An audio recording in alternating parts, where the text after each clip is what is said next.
সম্মানিত ভাইরা আমার, আমরা যাকে ভালোবাসি তার পছন্দ এবং অপছন্দের তালিকা আমাদের জানা থাকে। আপনি যাকে সবচেয়ে বেশি আপন মনে করেন, সবচেয়ে বেশি ভালোবাসেন, ধরুন আপনার মাকে আপনি অনেক ভালোবাসেন, আপনার সন্তানকে আপনি অনেক ভালোবাসেন, তাহলে আপনার সেই সন্তান কি খাবার পছন্দ করে, কোনটা অপছন্দ করে, তার পছন্দের পোশাক কি, অপছন্দের পোশাক কি, সেগুলো আমাদের জানা থাকে কি থাকে না? ঠিক একইভাবে একজন ঈমানদার যেহেতু সে সবচেয়ে বেশি ভালোবাসার কথা আল্লাহকে, সবচেয়ে বেশি ভালোবাসার কথা আল্লাহ রাসূল সাল্লাল্লাহু আলাইহি ওয়াসাল্লামকে, এজন্য আল্লাহর কাছে কোন বিষয়গুলো অপ্রিয়, আল্লাহর হাবিব সাল্লাল্লাহু আলাইহি ওয়াসাল্লামের কাছে কোন বিষয়গুলো অপছন্দনীয়, আল্লাহ তাআলা কোন সব মানুষকে ভালোবাসেন না, পছন্দ করেন না, সে মানুষগুলোর তালিকাও আল্লাহর ভালোবাসার দাবিদারদের জানা থাকা উচিত। কোরআনে কারিমে আল্লাহ রাব্বুল আলামিন বহু লোক সম্পর্কে বলেছেন আল্লাহ অমুককে ভালোবাসেন, তমুক গুণের মানুষকে ভালোবাসেন, অমুক বৈশিষ্ট্যকে আল্লাহ তাআলা পছন্দ করেন। এরকম কথা গোটা কোরআন জুড়ে আমরা খুঁজলে পাবো। আবার কোরআনে কারিমের অনেক জায়গায় আল্লাহ সুবহানাহু ওয়া তাআলা এও বলেছেন ইন্নাল্লাহা লা ইউহিব, আল্লাহ তাআলা পছন্দ করেন না ওই শ্রেণীর মানুষকে, ওই গুণের মানুষকে, ওই বৈশিষ্ট্যের মানুষকে, ওই বদভ্যাসের লোককে আল্লাহ তাআলা অপছন্দ করেন, ভালোবাসেন না। আমরা যেহেতু ঈমানদার, ওয়াল্লাযীনা আমানু আশাদ্দু হুব্বান লিল্লাহ, আর যারা ঈমান এনেছে আল্লাহর প্রতি তাদের ভালোবাসা হলো অন্য যে কারো ভালোবাসার চাইতে প্রগাঢ়, অন্য যে কারো ভালোবাসার চাইতে শক্ত এবং প্রবল ভালোবাসা। এটা আল্লাহর জন্য হতে হবে। সেই ভালোবাসার দাবি হলো যে আমি যাকে সবচেয়ে বেশি ভালোবাসি সে আমার মালিক, তিনি কি অপছন্দ করেন আর কি পছন্দ করেন, কাকে পছন্দ করেন আর কাকে অপছন্দ করেন, সে বিষয়টি আমাদের জানা থাকা দরকার আছে না নাই?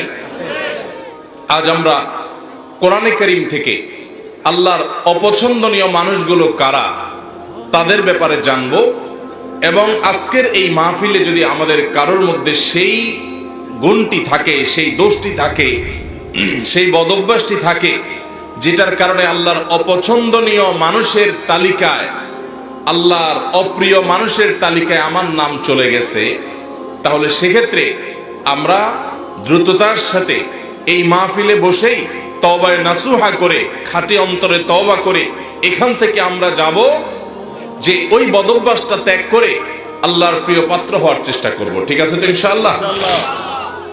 তাহলে আমরা কোরআনের আয়াত থেকে আপনাদেরকে জানাবো যে আল্লাহ অমুককে অপছন্দ করেন। আপনি সাথে সাথে টর্চ দিয়ে দেখবেন আপনার মধ্যে সেটা আছে কিনা, আমি সাথে সাথে দেখবো আমার মধ্যে আছে কিনা। যদি দেখি যে আল্লাহর অপছন্দনীয় মানুষদের যে তালিকা আছে তাদের মধ্যে আমিও পড়ে যাই, তাহলে মাহফিল থেকে উঠার আগে আগে এখানে বসেই নিয়ত করে ফেলবো যে এই বদভ্যাসটা ছেড়ে আল্লাহর অপছন্দনীয় মানুষের কাতার থেকে আমাকে বের হতে হবে। কারণ আল্লাহর অপছন্দনীয় মানুষের তালিকায় যদি নাম থাকে, এই লোক আল্লাহর সৃষ্টি জগতের সবচেয়ে হতভাগা, সবচেয়ে কপাল পোড়া। কারণ আল্লাহ কাউকে অপছন্দ করেন, ঘৃণা করেন, এর মানে হলো তার ঠিকানা জান্নাত না জাহান্নাম। অতএব আল্লাহর অপছন্দনীয় মানুষদের তালিকা জেনে সেই তালিকায় নিজের অন্তর্ভুক্তির কথা যদি আমরা টের পেয়ে যাই, কাল বিলম্ব না করে জানার সঙ্গে সঙ্গে তওবা করব, তওবায়ে নাসুহা করব, খাঁটি অন্তর থেকে তওবা করব যে আল্লাহ আমি এখান থেকে বেরিয়ে এসেছি। আপনি তওবা করে যদি সেটা ছেড়ে দেন এবং ওই বদভ্যাস থেকে বেরিয়ে আসেন, আপনি অটোমেটিকলি স্বয়ংক্রিয়ভাবে আল্লাহর অপছন্দনীয় মানুষদের তালিকা থেকে আপনার নাম আপনি কাটায় নিলেন ইনশাআল্লাহ। এরপর কোরআনে আল্লাহর পছন্দনীয় মানুষদের যে তালিকা আছে, আল্লাহ তাআলা ধৈর্যশীলদেরকে ভালোবাসেন। ইন্নাল্লাহা ইউহিব্বুল মুতাওয়াক্কিলিন, তিনি আল্লাহর প্রতি ভরসাকারীদেরকে আল্লাহ ভালোবাসেন।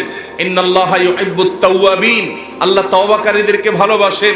ওয়া ইউহিব্বুল মুতাতাহহিরিন, পবিত্রতা ভালোভাবে অর্জন করে যারা, সুন্দর করে ওযু করে, ভালো করে ফরজ গোসল করে, উত্তম রূপে কাপড় চোপড় পাক সাফ করে, এই মানুষগুলোকে আল্লাহ তাআলা পছন্দ করেন। আল্লাহর পছন্দনীয় মানুষের তালিকাও কোরআনে দেওয়া আছে। আমরা সেই তালিকায় প্রবেশ করতে পারবো যদি অপছন্দনীয় মানুষের তালিকা থেকে নিজেকে বের করতে পারি। সবাই নিয়ত করবো তো ইনশাআল্লাহ? মোহতারাম হাজরিন, 6 নম্বর পারার একেবারে প্রথম আয়াত। এই আয়াতে আল্লাহ রাব্বুল আলামিনের অপছন্দনীয় মানুষদের অপছন্দনীয় কাজের কথা আল্লাহ তাআলা বলেছেন। সর্বপ্রথমে আমরা সেটিকে বলতে চাই। সেটা কি? সেটা হলো কোনো মন্দ কথা, কোনো খারাপ কথা, কোনো বাজে কথা, এটা যদি কেউ প্রকাশ করে বেড়ায়, এটা যদি বলে বেড়ায়, এটা বলে জাহির, যেটা যদি জাহির করে বেড়ায়, এটা যদি ছড়াছড়ি করে বেড়ায়, তো এটা আল্লাহ অপছন্দ করেন। কারণ কোনো খারাপ জিনিস যদি ছড়াছড়ি করা হয়, তাতে সমাজে ভালো হয় না খারাপ হয়? একটা খারাপ জিনিস যখন খুব বেশি ছড়াছড়ি হয়, মানুষ সেটা চর্চা করে, গীবত শিকায়েতের মধ্যে ডুবে, পরনিন্দার মধ্যে ডুবে, মানুষ ধারণা করে এক লাইন জানলে তার সাথে আরো এক লাইন যোগ করে আরেকজনের চরিত্র হনন করে। এই জন্য মন্দ কোনো কিছু পেলেই সেটাকে ছড়াছড়ি করে বেড়ানো, এটা আল্লাহর অপছন্দনীয় কাজ। ফেসবুকের এই যুগে, সোশ্যাল মিডিয়ার এই যুগে, এমনকি অফলাইনেও চায়ের দোকানে বসে বসে মা বোনরা 2-4 জন একসাথে হলে কোনো একটা কিছু পাইলেই হলো, ওই তিলকে তাল বানায়া ওইটাকে রসিয়ে রসিয়ে আমরা গল্প করে করে ওই মন্দ জিনিসটা একজন থেকে আরেকজন, আরেকজন থেকে আরেকজন, এক চা দোকান থেকে আরেক চা দোকান, এক আইডি থেকে আরেক আইডি, প্রয়োজনে অপ্রয়োজনে আমাদের কোনো জাতীয় স্বার্থ থাকুক বা না থাকুক, আমরা এই জাতীয় মন্দ জিনিস পেলে ছড়াছড়ি অনেকে করি কি করি না? আল্লাহ সুবহানাহু ওয়া তাআলা বলেছেন, লা ইউহিব্বুল্লাহুল জাহরা বিসসুই মিনাল কাওলি ইল্লা মান যুলিম। যদি কেউ কোনো খারাপ কথা, এটা সে চিৎকার চেঁচামেচি করে বলে বেড়ায়, প্রকাশ করে বেড়ায়, ঘোষণা দিয়ে বেড়ায়, এটার প্রচার করে বেড়ায়, তো আল্লাহ তাআলা এটা পছন্দ করেন না। তবে ইল্লা মান যুলিম, যদি কেউ জুলুমের শিকার হয়, নির্যাতিত হয়, মাজলুম হয়, ওই মাজলুম ব্যক্তি সে যদি মানুষের কাছে প্রকাশ করে বেড়ায়, ওই লোকটি আমাকে জুলুম করেছে, আমি অমুক দ্বারা নির্যাতিত হয়েছি, নিষ্পেষিত হয়েছি, তো এরকম জুলুমের শিকার মানুষ যদি তার জুলুমের কথা বলেন এবং আত্মরক্ষার চেষ্টা করেন, জালিমকে চিহ্নিত করেন, তাহলে সেই মন্দ, সেটাও তো জুলুম করেছে একজন, মন্দ কথা মন্দ কাজ, ওইটার যদি ছড়াছড়ি হয়, ওইটা যিনি শিকার হয়েছেন তিনি যদি প্রচার করেন, অন্যদের কাছে বলেন, তাহলে সেটা আল্লাহর কাছে অপছন্দনীয় না। কারণ সে বেচারা তো নির্যাতিত, সে তো জুলুমের শিকার, সে জুলুম সহ্য কত করবে? যদি সে জালিমকে উপযুক্ত বিচারের মুখোমুখি করবার জন্য সোচ্চার হয়, তাহলে সেটা আল্লাহর কাছে অপছন্দনীয় না। আর এছাড়া যত মন্দ কথা আছে, খারাপ কথা আছে, কিছু একটা পেলেই হলো, বিশেষ করে মানুষের যখন ব্যক্তিগত কোনো দোষ ত্রুটি পাওয়া যায়, আমরা সেটাকে প্রচার করতে খুব মজা পাই, ঠিক না বেঠিক? নবী করিম সাল্লাল্লাহু আলাইহি সাল্লাম বলেছেন, তোমার কোন মুসলিম ভাই এমন কোন একটা ভেজালে, বিপদে, ঝামেলাতে পড়েছে যে তার ভুলের কারণে হয়তো মান-ইজ্জত যায় এমন একটা জায়গায় বেচারা পড়েছে, চিপায় পড়ে গেছে। এই সময় সে চায় সবাই তাকে যেন সহযোগিতা করে, সাহায্য করে, তার এই দোষটা নিয়ে যেন খুব বেশি বাড়াবাড়ি চর্চা করা করে যেন না হয়, সেটা চায়।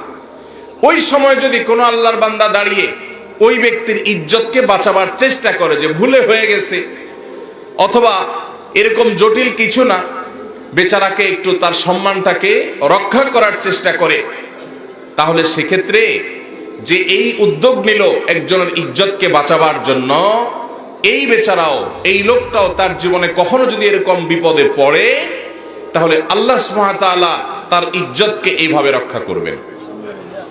নবী করিম সাল্লাল্লাহু আলাইহি সাল্লাম বলেছেন, মান সাতারা মুসলিমা সাতারাল্লাহু লাহু ইয়াউমাল কিয়ামাহ। যে ব্যক্তি কোনো মুসলমানের দোষ গোপন করবে, কিয়ামতের ময়দানে মানব ইতিহাসের সকল সদস্য, আদম আলাইহিস সালাম থেকে নিয়ে কিয়ামত হওয়া পর্যন্ত আগত সকল মানুষ যখন উপস্থিত থাকবে, সবার সামনে ওই ব্যক্তির দোষটাকে আল্লাহ তাআলা ডেকে এনে গোপন করে দিবেন। আল্লাহ ডেকে কাছে এনে আল্লাহ রাব্বুল আলামিন বলবেন, চাদরে আবৃত, আপনি আল্লাহর কাছাকাছি এসেছেন। আল্লাহ সুবহানাহু ওয়া তাআলা বলবেন, বান্দা তুমি অমুক অমুক গুনাহ যে করেছো, আতাযকুরু যামবা কাযা ওয়া যামবা কাযা, তোমার অমুক অমুক পাপ, অমুক অমুক অনাচার, জুলুম, হারাম কাজ যে করেছো, তোমার কি মনে পড়ে? বান্দা বলবে, আল্লাহ অবশ্যই মনে পড়ে, সব তো প্রমাণ এভিডেন্স সহ আছে আল্লাহর কাছে। তখন আল্লাহ বলবেন, দুনিয়াতে সেটা আমি ঢেকে রেখেছিলাম, মানুষের সামনে প্রকাশ করে নাই। মানুষের সামনে তুমি ভালো ছিলা, কিন্তু তোমার তলে তলে এই দোষ ছিল, আমি ঢেকে রেখেছিলাম, প্রকাশ করি নাই। আজকেও ঢেকে রাখলাম, প্রকাশ করলাম না, তোমাকে মাফ করে দিলাম। আল্লাহর পক্ষ থেকে এই বিশাল বড় নেয়ামতটা ভাই, আপনার, আমার, ওনার আমাদের সবার প্রয়োজন ভাই। আমাদের দোষ ত্রুটি যদি সব আল্লাহ তাআলা প্রকাশ করে দেন, আমরা রাস্তায় চলতে পারবো না। কি বলেন? রাস্তায় চলার উপায় থাকবে? আপনার ছেলে মেয়ের সামনে, আপনার ভাই বোনের সামনে, আপনার মা বাবার সামনে, আপনার বন্ধু বান্ধবের সামনে আপনার সকল দোষ ত্রুটি, নারী ভুড়ি সব যদি আল্লাহ তাআলা প্রকাশ করে দেন, এক মুহূর্ত পৃথিবীতে টিকা সম্ভব হবে? তাহলে কিয়ামতের ময়দানে আল্লাহ যদি আমাদের দোষ গোপন না করে প্রতিটা দোষ যদি প্রকাশ করেন, এর চাইতে বড় শাস্তি, এর চাইতে বড় আযাব আর কি হতে পারে?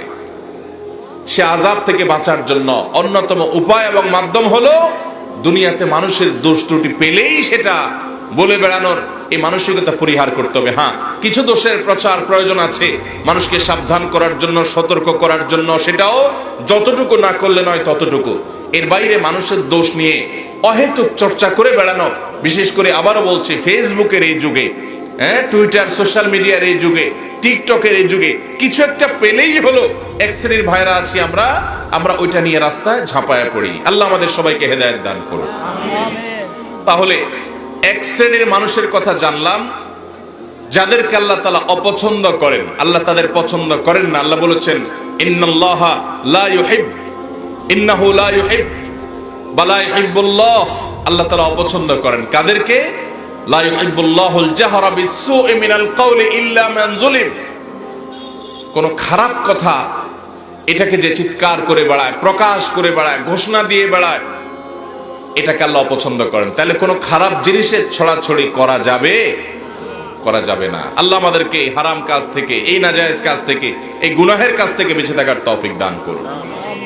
যে গুনাহ যত ভয়াবহ, শয়তান ওইটা আমাদের কাছে তত মজাদার করে দেয়।